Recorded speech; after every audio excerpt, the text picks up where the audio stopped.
My name is Sarah Clancy, and I'm delighted to welcome you to this event here today at Ennis Book Club Festival. It's a real privilege to be here. I have some things that I have to tell you first of all, and that is, first of all, that we have the absolutely delightful Paula Meehan, who needs no introduction, but I'm going to introduce her anyway. And just to say that this event will probably wrap up around about 3 o'clock. It's sponsored by the brilliant and wonderful Clare Library. Where would we be without our libraries? And I have to tell you that the fire exits are at the back and beside me here to the right hand side, and that the event following this one is in the same room, and it's Sinead Gleeson and who's the second? Claire Kilroy are in this room, but it is sold out, so if you don't have your ticket, you need to hide under your chair or something after that. So with no further ado, such a privilege and an honour and a pleasure to get to introduce Paula Meehan. They say you should never meet your heroes, but I think in Paula's case you definitely should meet her. She's already done a workshop this morning, and I saw 15 and 16-year-old adolescent boys beaming at her, gathered round her and beaming at her. So that will tell you the kind of personality. But I have many funny stories about Paula Meehan, actually, but they mostly don't involve Paula Meehan being there. I was delivering a poetry workshop up in Roscommon once, and a guy that was getting more and more disgruntled with me as the workshop went on because he didn't like anyone saying anything about his poems, eventually stood up and he said, "You're no effing Paula Meehan." So I've been dying to tell her that story anyway, but I knew a moment would come at some point. But Paula is going to read from her new collection, The Solace of Artemis. I know probably for a lot of you here, you'll be familiar with her previous work, but I think it's worth us just taking a quick note of the career and the achievements and the esteem in which we hold Paula in. So, Paula, in 2013, which was quite late on, Paula Meehan was named the Ireland Professor of Poetry, and that was the first one, and she held that for 3 years, and she really made the role her own when going out into the public. But way before that, Paula was responsible for more than 8, I think at this stage, isn't it, 8 poetry collections, and some of those are Return and No Blame, Reading the Sky, Dharmakaya, the absolutely fabulous painting Rain, Geomantic, which is a long poem, Mysteries of the Home, which is a collected, Pillow Talk, As If by Magic, and her brand new book, The Solace of Artemis, which she's going to read for us from today. Her poetry is warm, it is friendly, it's intelligent, it's rooted in the communities that she's from, it's rooted in the landscape, and it's always seeking to do something a little bit more than you might imagine words can do. Most of us are familiar with her. She's been an influence of everybody who writes in Ireland for many years, showing how a writer can stay utterly grounded in her own community and yet take you to other universes. She's an absolutely fantastic writer, a beautiful person who has campaigned for almost all the rights and justices that we have today, and is continuing to do so, even though she just told me now here as well that sometimes we need to pay more attention to the poem than the activism, and I think that's probably some really good advice. I know many of you, counting for me, my first experience with Paula's work was the statue of the Virgin Mary at Granard Speaks, and it has continued to have such a life and such relevance through so many years, and it comes up over and over again. It was shortlisted for Ireland's favourite poem, which was some achievement considering that it included dead and living poets from all through time. And I think that had it not been for the very unfortunate demise of Seamus Heaney, that it might have actually been the top chosen poem. But I think it's very hard to compete with the recently dead legends if you're an alive one. So introducing an alive legend to you all in Ennis, and really just to say it's a real honour to do so. So an alive legend, Paula Meehan.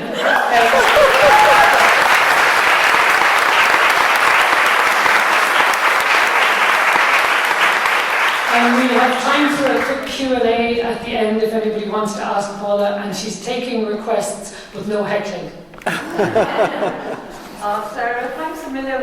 And in fact, the Heaney poem, which I love from his sequence Clearances about the death of his mother, it had spuds, it had the ma, and it had mass. So it was a foregone conclusion.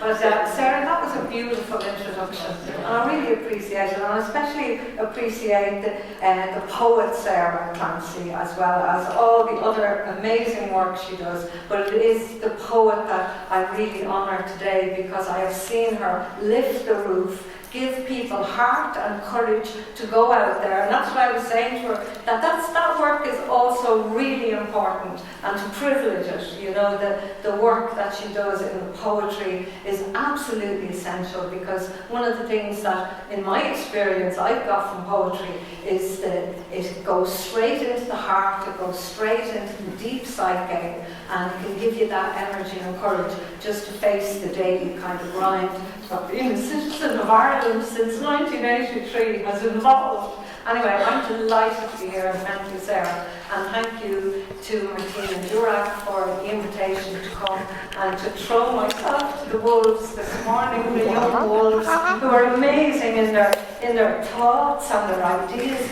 and amazing in the questions they were asking me. I mean, they were really putting me into the zone of, you know, that's their question, that's the answers they have to find. They were extraordinary. I really loved the session. And normally, you know, if I'm asked to address a gang of teenagers, and you're thinking, oh my God, you know, what world are they heading into? So anyway, I'm going to read, as Sarah said, from this book, which is still, even though it's a new book, a lot of the work goes back. And I had this feeling that I was closing the door on a lot of themes and ideas and persecutions that I've had right through all the poetry, that it was a way of enshrining these things, locking the door and throwing the key away, us, to be able to kind of walk out into new territory that as befits this age I'm at, you know. So I feel like I tied up a lot of loose threads, and it has a feeling of the end of a big cycle about it, and I'm so relieved. So I'm going to share it. It's in 3 parts, but it starts with a little preface called Sister Trauma, because at this stage within the big cycle, I know that everything that has oppressed me has given me these poems, okay? So I have just gratitude, strangely gratitude for everything that has afflicted and oppressed me, whether through the self, the neuroses of the self, through the craziness of the family, or through the exuberance and wildness of the communities. So Sister Trauma brings me sage and dittany, brings me blue flowers, sits by my side in the blue hours. The cursed path of my star for the misbegotten, her humours, her transits, her simples forgotten. Shows me the mountain as medicine chest, says to walk this earth is to be twice blessed, once blessed in being, once blessed in naming, shields of grace against historical shaming. McCutcher, Mrs. Grieve, Culpepper, Gallon, dog-eared old herbals of dear worts and dear balms and dear banes. She takes me by the hand to the very edge, her mysteries of cliff, of river, of littoral, of hedge. Sister Trauma offers me no choice, the grave's long silence, her compensatory voice. That's just the preface to the book, which is in 3 parts. The first part is called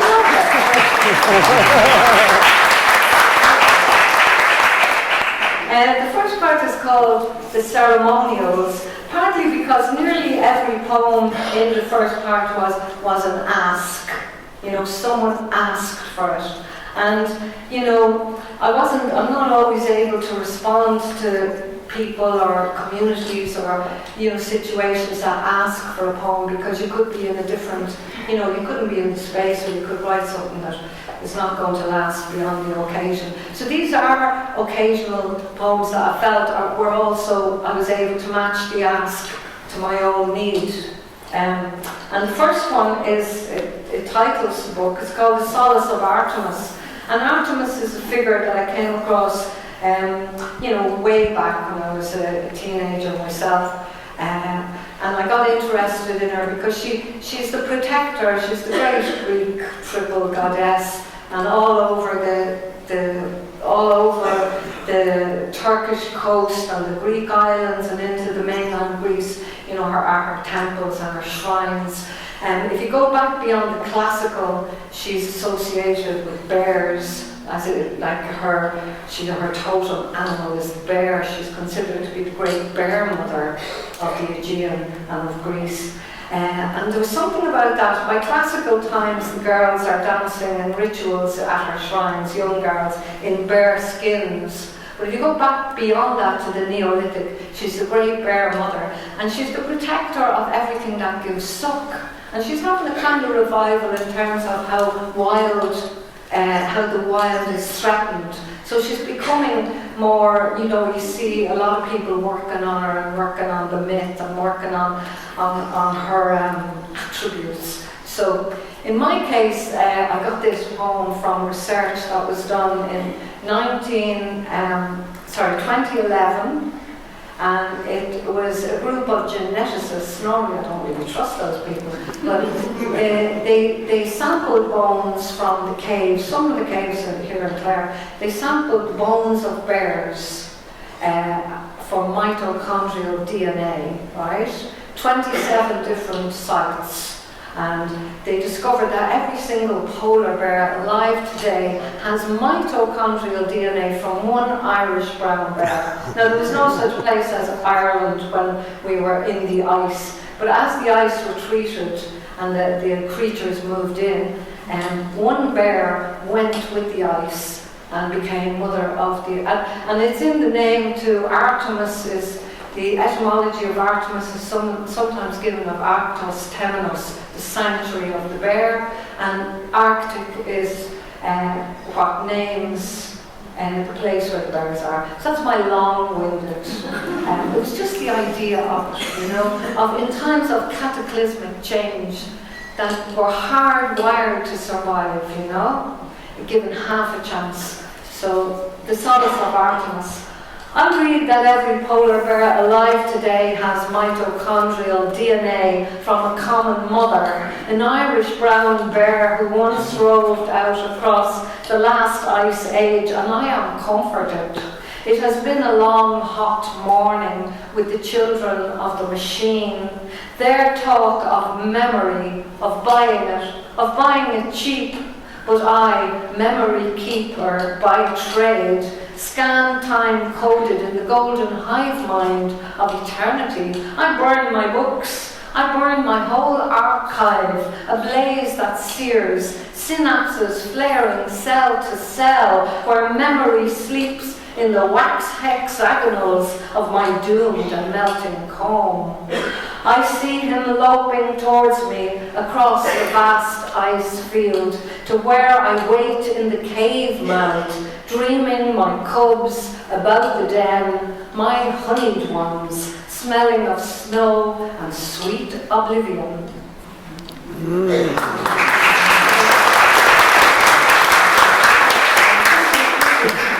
This poem is called Woman at Work, and it's dedicated to a great activist, Alva Smith, who also when I met her first, was writing poetry, and very fine poetry in the contemporary mode.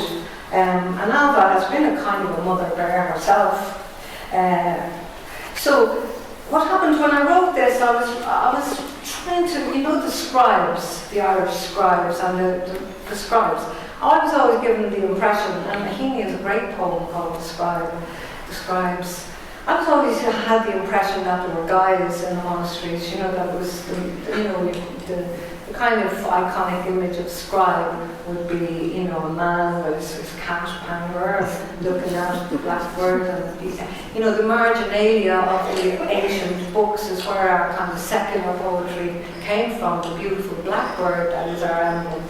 So, but I had this picture of a guy, and I kind of wanted, when writing the poem for Alva, I wanted to say, you know, there must be women, where are they, why aren't they written about? And I know that the medievalists and the real scholars do write about it, but it's not come out into the general idea of what a scribe is. So I wrote this poem, and then strangely, not long after I wrote it, I read I read a lot of archaeological stuff, digging up the past. I read that this Anita Radini, an archaeologist, she noticed in one of the skeletons they were working on, the skull, that there were these blue flecks up in the plaque behind the dental work, and it was a woman. And that discovery began to open up all kinds of fields of research. And because it was lapis lazuli, which was one of the valued colours, a precious colour, used nearly exclusively in the Renaissance for the Virgin's robes. It was so expensive. It was mined in Afghanistan even then. The lapis lazuli in our own Book of Kells came from Afghanistan. So that was just after this poem was actually published. That woman was dug up in Dalheim in northern Germany, and it kind of started to change the whole face of the idea of who a scribe was. So it's called Woman at Work. When I picture her now, she is grinding lapis lazuli in some scriptorium by starlight, by her own light, in the shine of the moon, mixing to a blue rapture her sorrows, her angers. She is minding her language in the midst of alarums, of sirens, of danger. She holds the line. She sounds each letter, her song of water, fluid mirror to the cosmos above.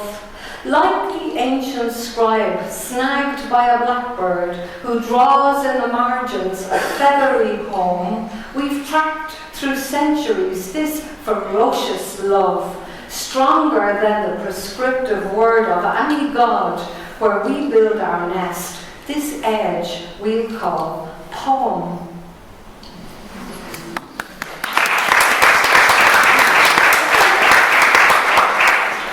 So this one this poem is called At the Spring Equinox. I know we're not there yet, but we're heading there. 3 weeks, the day and night will be equal, which is always a moment. You know, this time of year, living this far north, that light is the total compensation for the dark we come through.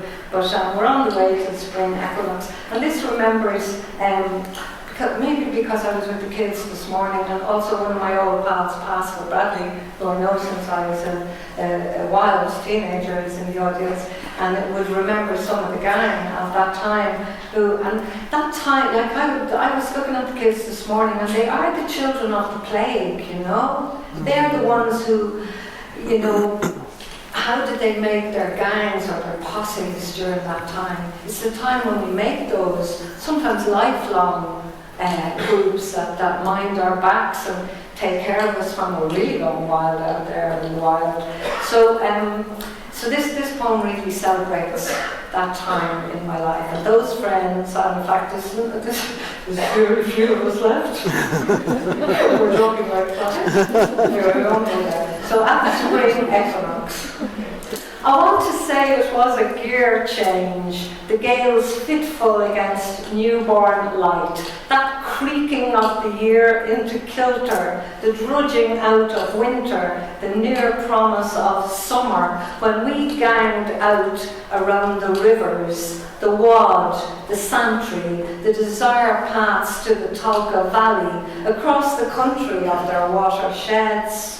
Finglas, Ballymun, Glasnevin, always the long way home. And sometimes we raised heaven, and sometimes we raised hell, those old pals, those dead mates when we roved out, the children of the new estates, testing our futures, searching for the mother lode. And we were forever singing on the one road, but not their road, whoever they were, as we roved out across the fingless fields to cut by Dubber Cross. Our guitars were warrior shields when we roved out the back roads to the site at Ballymun to climb down into the foundations with the setting sun, to wait the night come on with stars or cloudy skies. I want to look once more into their clear or troubled eyes, friends of my youth, to hear their beloved voices find the song, to reassure their shades that they belonged, their every breath as good as every other, as we learned to make a verb of to sister or to brother. I want to get down on my knees and kiss the ground of their being. I want to spin them round and round until we cease, with the towers above reeling into absolute stillness, where comes a formal feeling of complete ease in our teenage bodies. Dreaming of far-off fortune, fame, the alluring cities, I want to feel their young hands gripped in mine, skin on living skin, heartline to lifeline. There are days when from memory I haul them up and out, and some days it's they who haul me up and out when I hit rock bottom or contemplate the abyss, when all my angels are angels of the apocalypse. Jeez. They reach me up into the stretched, redemptive light of dawn, where we'll rove out by wet concrete, by hedges of blackthorn, through Albert College grounds, and all our world be calmed, enchanted, and beguiled, a blackbird singing in the fields of morning.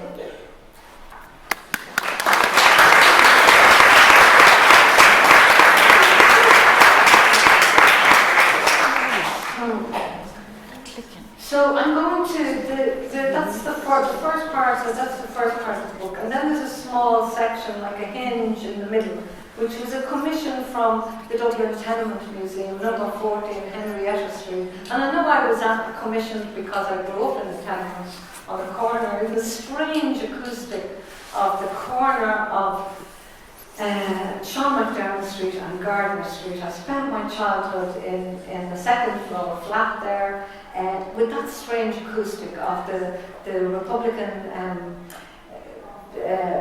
patriot who was executed for his part. He was from Leitrim in the 1916 Rising, and Luke Gardner, who built the northern Georgian tranche of the city, all those magnificent Georgian houses. So somewhere, and it was in a Georgian house, so somewhere in that acoustic, to this day, I derive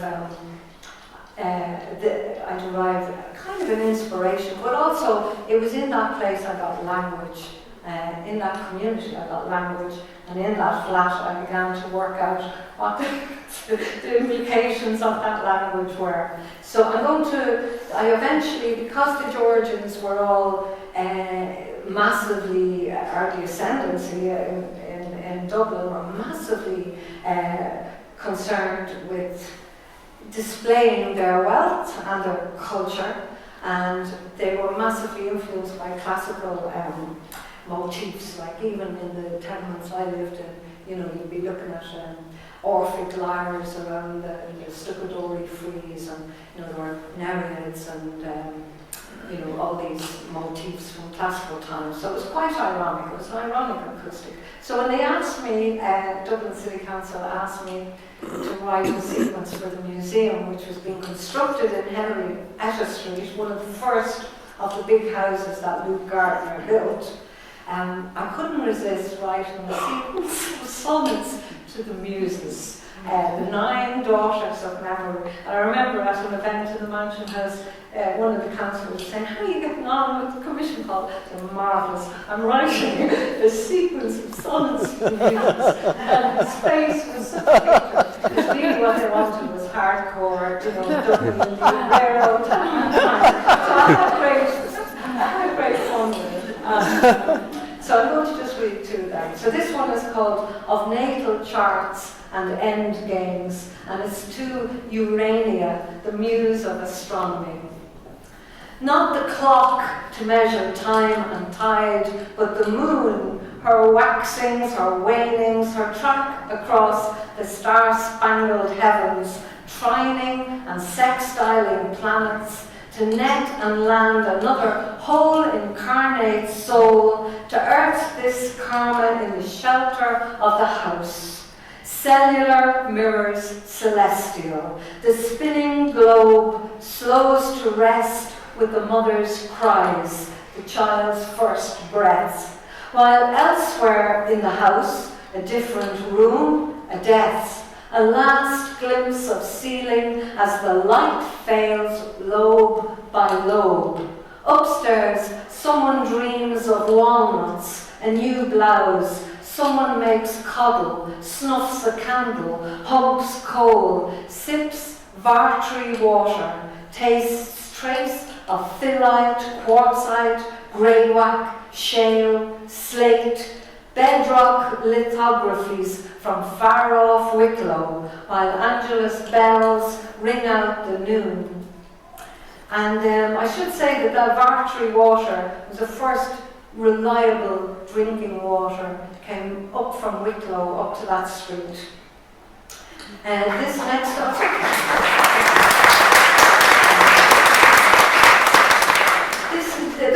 This was built for Lord and Lady Molesworth. You'll recognise Molesworth Street because it's generally occupied by some protesting group, on the television up towards the door. And the house was built for them, Lord and Lady Molesworth. And by the time of the 1911 census, there were 100 people in the family to room. Fantastic memory enshrined in that house, because the Tenement Museum is all about memory, all about collecting it, and preserving it as I believe, an inspiration to those coming after. And all of the issues of the 1911 census haven't gone away. We're still facing, those overcrowded situations in the city everywhere. So Our Lady of the Apocalypse, this is to Polyhymnia, the muse of sacred poetry, and it's based on memories I have as a child of being sent out by my mother with a cut of bread and a cup of tea to what she would call, and people call generally, the poor misfortunates. The people who are living rough would come in. There were two kinds of tenements, the open door tenements and the closed door. Our tenement was an open door, so people came in at night, the poor misfortunates, who were often I call them the cast-off relics of imperial trauma. They're often the women who had been in sex workers, as we say nowadays, in the Monto. They would, and that was closed in the 30s, but some of them were still living around and, had issues and meth drinking, and they were rough drinkers. And the soldiers from the First World War, this was in the 50s, there were still soldiers, the poor misfortunates, from the First World War who came back to Dublin to what, demented, and they would come in, and there'd be generally one or two, or sometimes more there in the morning, and my mother would send me out with a crust of bread, a cut, they call it, bread or toast, and a cup of tea. So this is in memory of that generosity and tenderness. So, Our Lady of the Apocalypse. Our Lady of the Apocalypse, who never closed her heart to the dissolute, pray for us who gave shelter in broken down Georgian tenements, who kept the doors open to the demented ones, those who came in rags and miasmas of foul odour, in delirium tremens, the worn-out old spunkers, the displaced relics of imperial trauma. O sweet daughter of memory, veiled in enigma, who brought longed-for oblivion to the Mets drinkers, the dipsos, the alcos, the put-down no-hopers, those who came in from chaos, from cold, from winds, from rains, to sleep it all off in hallways and stairwells, who rent the long night with sobs, who cried out to you in the throes of their last agony. Grant them eternal succor.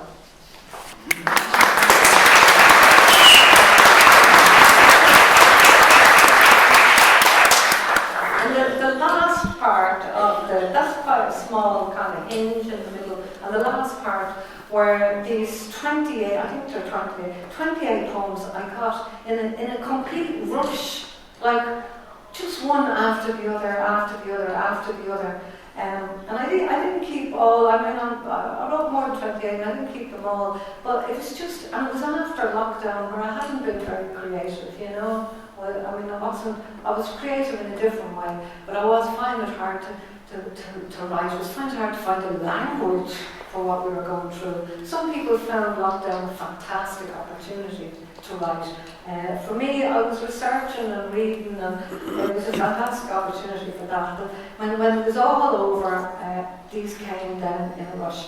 And I noticed I wasn't trying to determine what I would write about. I noticed many of them are about recovery and about recovery, I suppose. So I'm going to read some of those. This is called At the Sign of the White Horse. We called it a day, we called it a night. There was absinthe, there was Cipro, there was amnesia, there was oblivion. The waves far out were wild and white-capped, but those close in lapped and lipped at the shore, like whispers, like kisses. A red-sailed schooner made in for safe haven. The barman's arms were tattooed with skulls and crosses like kisses round his neck or a rosary, or a garrote, I remember thinking, if thinking it was. I was 3 sheets to the wind and listing to starboard, so I offered this witness with caveat and warning. The children played on the sand, their squabbles microcosmic to the storm that was brewing. Chair-toppling squalls blew my lines off my sheets off the line. So much to remember, so much to forget. If the sun was setting, a new moon rising, it was sextile Neptune, if it matters to you. It matters to me, my first day sober. I died in your arms at the sign of the white horse, my old self tucked in a bed of soft clay. In that port of white towers, white houses, white streets, the leaves that dropped on my grave were blessings. The white rose you laid there, a token of hope. The winter would shrive me, would scour me, would save me. When I rose from the dead, I was dressed in white linen, my angel of mercy, my angel of kindness, wreathed in myrtle, smelling of pine, on your milk-white steed with your milk-white promises. I was lady of as much land as I could ride in a long summer's day. So those of you who are into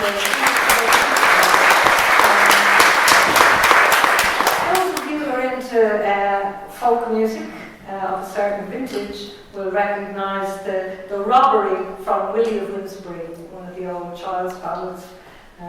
So this one is called Little Moons, and during the last while, and I think it may be pandemic related and lockdowns and all of what I spoke about previously, so much news of young people who just can't do it, you know. So it's called Little Moons. It's an elegy. Little Moons was what she called the white pills that took her far away from us in those days, thrown down on a blue tablecloth, little moons. And as the nights waxed and waned, they worked or they didn't. She would or she wouldn't stick around. She would or she wouldn't take a blade to the delicate skin of her beautiful arms that I remember weaving over her head as she danced at 16 in a dress of green velvet. And sometimes she was wired directly to the moon. I'd walk beside her, holding her hand, as if she might take off at any moment. "You are all that tethers me to the earth," she said a week before she left for good. Nights sometimes I walk and wonder where she is or went. Nights I cannot sleep, the moon snagged in the pines, the estuary water still, and mist seeping in from the sea, till I am veiled and grey like a revenant myself.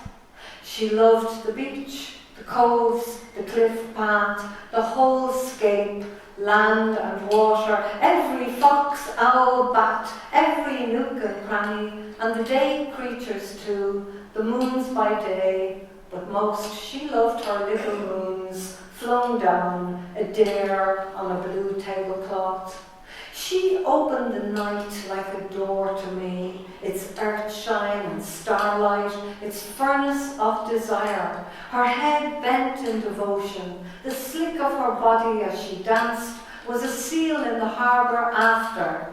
And that last day we sat watching a mother crow teach her 2 fledglings to soften hard crusts of bread, to drop them into the dog's water bowl, to bob them with their beaks till they were soaked right through.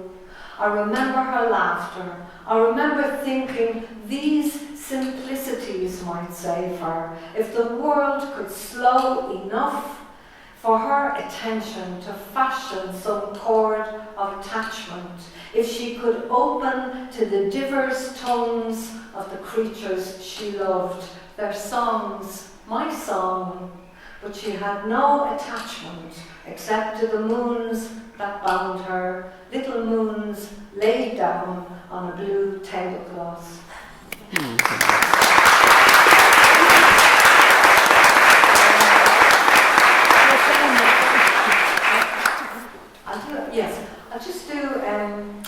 I'll do one more. And seeing as I'm here in Ennis, and I was in Glore, you know, the earlier amazing with the new library, that whole complex and hub will be such a dynamic. And I felt it today. Well, I'd love that theatre anyway.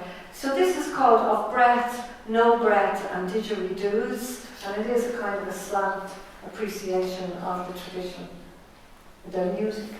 So, of breath, no breath, and didgeridoos.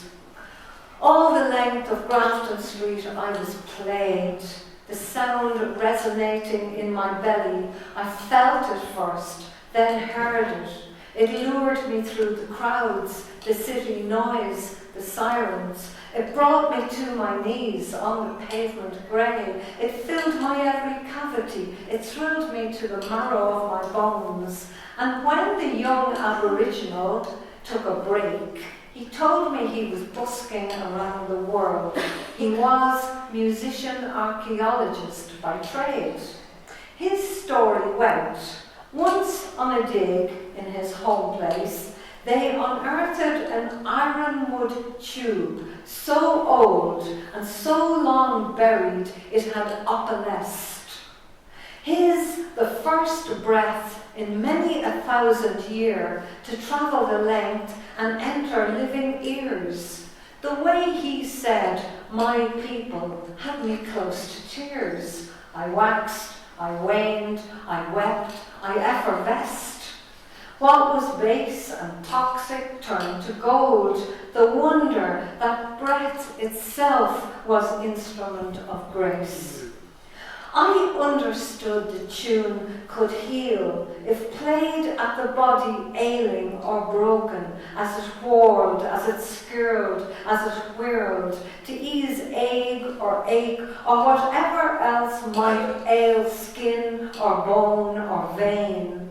These patterned dream-time cures passed down by skilled adepts, the right notes in the right ordered way, very like our own pipers, coaxing the tunes from a promise of air, rested, let free of the chanter, hand-wrought and fingered. Oh, tell me, teach me, show me, where should I offer my gratitude?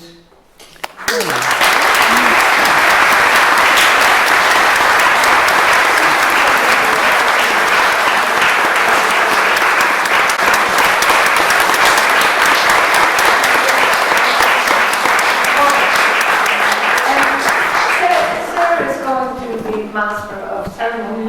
I'll do Master of Ceremonies. I'm unworthy of standing on the stage with Paula. Also, you won't hear me. I just want to thank Paula. That was an absolutely fantastic reading. We've around about 10 or 15 minutes if people want questions, or if there's a particular poem or special requests that you'd like to make for Paula. While you're thinking of them, I might start off with one if you don't mind. One of the things that really came to me when I was reading over some of your work, and I was just thinking about some of your function as a poet, and one of the things that really occurs to me is there was a launch here this morning where disabled people of Clare and Ireland are writing themselves back into history because history forgot about them. And one of the things that I see coming through in your work is you're bringing people we maybe haven't heard of back to us somehow. Is that something you think is a fair thing, or is that something you're conscious of? The voices of different people and different places. Yeah, I'm always wary of on behalf, you know, that I can only speak out of my own woundedness, for want of a better word, you know, my own I had an extraordinary experience in Japan last 2 years ago, right? And I was in a place that was founded by the samurai warriors. Nowadays it's a big cleft in the mountain running down to the sea, and it's forested slopes, and in the forest are all these Rinzai Zen temples, which is a kind of tradition I'm really interested in. So I was going around with a very knowledgeable guide, and he was showing me the different temple and the beautiful, you know, traditional Japanese rooms. And I passed by one room and I looked in, and there were two monks, female monks, facing each other in those very tough indigo. They weren't in kind of fancy Japanese geishas because they weren't in that tradition. They were monks, but they were in this heavy indigo material, hempen, some of it are linens, really heavy, and they had a kind of a head thing on and a cummerbund around, and they were archers. And the whole side of the room was open, and they were facing each other, and in perfect symmetry, they raised their bows and arrows. And out the other side of the room, which was open, okay, and down a grass wide path to the target, which was in another kind of small little sheltered place, and they were perfectly symmetrical. And they took the bow and the arrow and they let go, you know. And then I thought, Jesus, there's only one arrow. What happened to the other woman's arrow? And I said that to Nobby, who was my friend and guide. And he said, Paula, that's a mirror. It's one book facing he showed me down the side of looking at these amazing creatures hanging in here. They're wonderful. They've been looking at me all the time with their harps. Down the side of the mirror wall, it said, "The mirror is the teacher."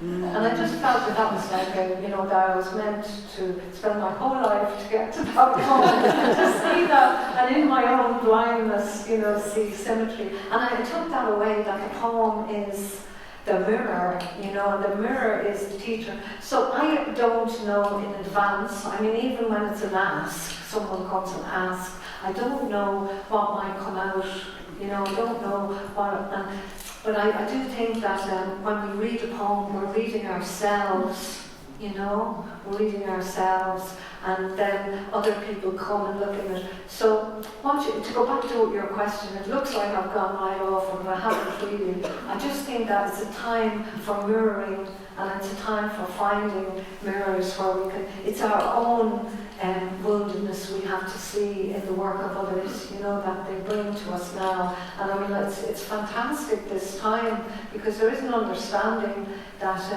it's a kind of a democracy of the voice, that we have really important things to hear as listeners and readers, and we're looking with our limitations into the mirrors of others, just as people come and read my poems, and they think they're finding it all marvellous, or maybe think they can come as critics. I've gotten a few bells early, I can tell you.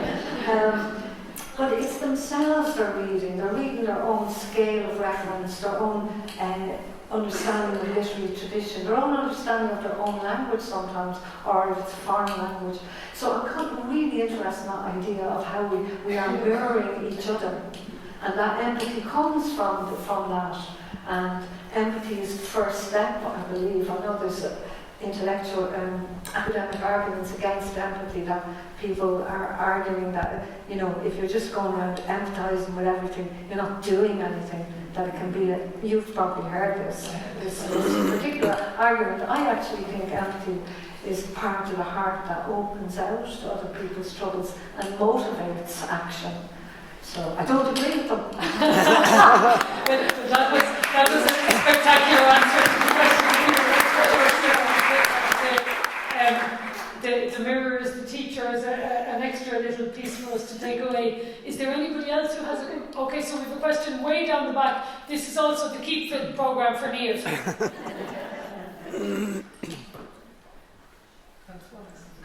Thank you, Paula, and thank you for your work throughout my poetic lifetime. I just want to ask you, please, if you could expand on what you said at the very beginning, the poem and activism. In my own case, I've written a couple of poems that are activist-type poems that I'm really happy with. Yeah. There's another one that I wrote around pornography, and a great poet I know who looked at it said, it's too didactic, you're preaching. So I just wonder, could you expand on what you feel about the poem and activism? Well, my own experience has been, I'm not a great activist in the sense that I get distracted or I get too anxious about details, or, where you put your energy or how your energy flows. And I'm argumentative, I really am argumentative, especially around the meaning of words. So, and I hate meetings. I'm a dead loss, really, when you sum it all up. So my activism has been making poems and taking the consequences. But I don't make poems I don't make poems if I can help it with an agenda for someone else to do something. Do you know what I mean? And I'm very wary of poems that have designs on me, that have agendas on me, because I think that to change the mind is not an act of rhetoric, and I don't think it's even maybe an act of persuasion.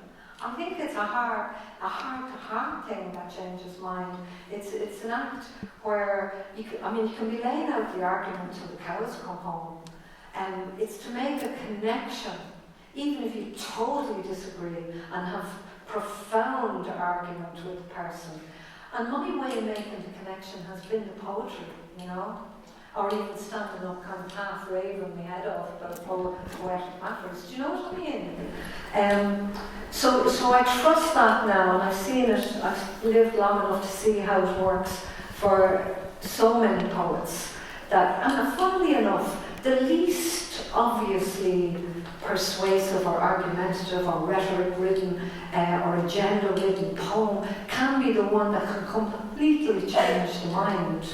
Like if you look at the work of someone like Matsuo Basho, from the 1600s of Japan, I'm a bit Japan obsessed, excuse me, a wandering monk, his little haiku have as much work as certain major campaigns. I'll probably be cancelled for this. God, will you cancel me?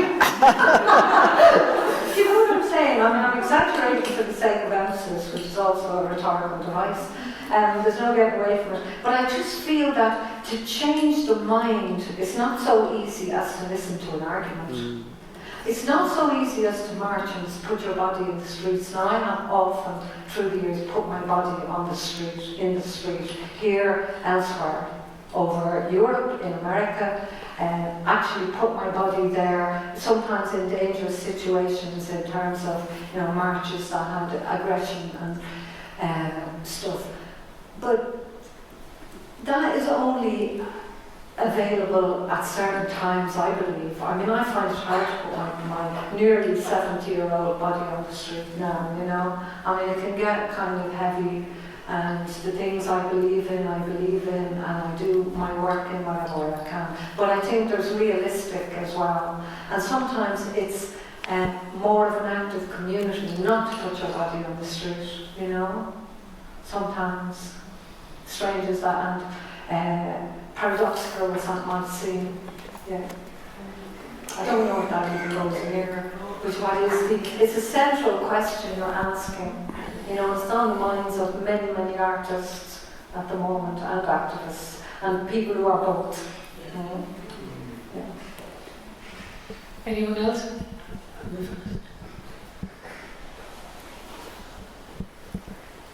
Hi, Paula. Hi, how are you? I can pretend like this is a generalized question, but really it's for me. What advice do you have for poets who are feeling pretty stuck in their writing or a bit anxious about what's next? How the writer's block is a bit of a cliche, but just I know how do you move past that kind of thing? I know. There's a great poem by one of my teachers who's Gary Snyder, the American Buddhist and environmentalist, who was writing very radical stuff in the 50s about the environment. He has a great poem, if you check it out. It's called Off the Trail. It's about coming across off the trail in a wild place. When he visited Ireland, he said, you don't really have wilderness here because everything has been so overwritten by the human hand for so long. Even our little bits of, the last of our little bits of national forest, the old oak groves. Everything has been overworked with hands. They still have in the States wilderness areas. And the poem is about coming to a block in the path and having to go off the trail, a fallen tree. I mean, you're talking a tree, it could be a sequoia or something, the trail. And what you learn by having to go off the trail of your own creativity, I think this is how I read the poem as a mirror to my own blocks, because I kind of live block by block. What you learn by going off the trail and the things you do, if you can find a sister creative thing to do, like painting or dancing or, whatever you find to do to bring it back. But that going off the trail is, the wisdom tradition. And you're forced off by the block, your path is blocked. So when I read that poem and ideas around that, I kind of changed my attitude to blocks and began to try and open them as opportunities. Okay, I can't unblock. And it drives you mad, if you're a committed poet and you can't get, Michael Hart used to say, I have poems at hand, it's words I can't and they're kind of in there. How do you get the flow going? One thing I do, and it's just an exercise and it works usually, is I take a poem I love or a poem from that maybe is new to me, a poem from the tradition, it could be ancient, it could be modern, medieval, any time, and I write a poem, sometimes influenced, but not going with the language, by the end word in the poem. I take the end word of the poem and I make a poem to land, because that end word is the kind of power in verse. poetry, not in obviously prose poetry, but in verse poetry. Why does it break there? Why does that turn? Why is the turn? It even gives the name to verse. It's where it turns. So just as an exercise, and I could do loads of them until I kind of open my own flow. The other thing I'm really huge on is etymology, the history of the root of the word and a word. And I write in an imperial language, English, which has not only hoovered up resources on people everywhere it went, and we're still dealing with the fallout of that empire, but hoovered up language. So English is a perfect language. Michael Hartnett said to sell pigs in, but I also think to understand power in the word. And Pasternak, the great Russian poet, said every single word carries its own ghost. And sometimes to make a poem, if you can make all the ghosts in the line harmonise, with their back-rooted into the language they were robbed from, sometimes that can be a real sparking way to trust the language and to trust the history of what the word carries. Like we're all kind of getting very caught up in what the poem means, But if you start to trust what the words carry of meaning, and their meaning will have changed through time and place, then that's my ways out of blocks, those kind of practices around the word and around poems that I've loved, or even poems I have an argument with, to kind of imitation to push yourself off.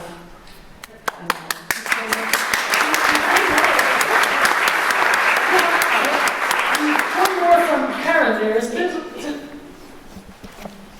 Hi Karen, how are you? Paula, I was very fortunate to workshop with Paula a long time ago, and she gave me advice. And Paula, I was thinking I could do this to you privately, but I don't want to actually. During the pandemic, you may remember you and Tishani Dashi did an online Zoom, and you were interviewed by Darren Green. That's right. And all I want to say to you is thank you. Okay.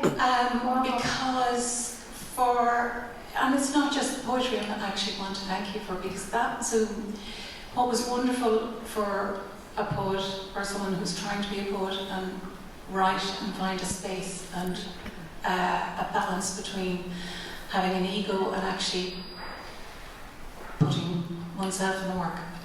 You and Tishani in that session, you were so grounded and so balanced. You spoke about the work, but you also had this, both of you, this wonderful sense of your place in the artistic, creative world that you lived in, and of your worth in it. Sometimes, especially in Ireland, we don't consider our own worth. And I just want to thank you from my heart. Oh, Karen, thank you very much. Thank you, I appreciate it. Because we need that, and you give us that, Paula. You give us your poetry, but you give us that. So I'm an egomaniac, by the way. oh, great! I'm working that side. No, the ego as protective battle dress can be useful. I know exactly what you mean. I know exactly what you mean.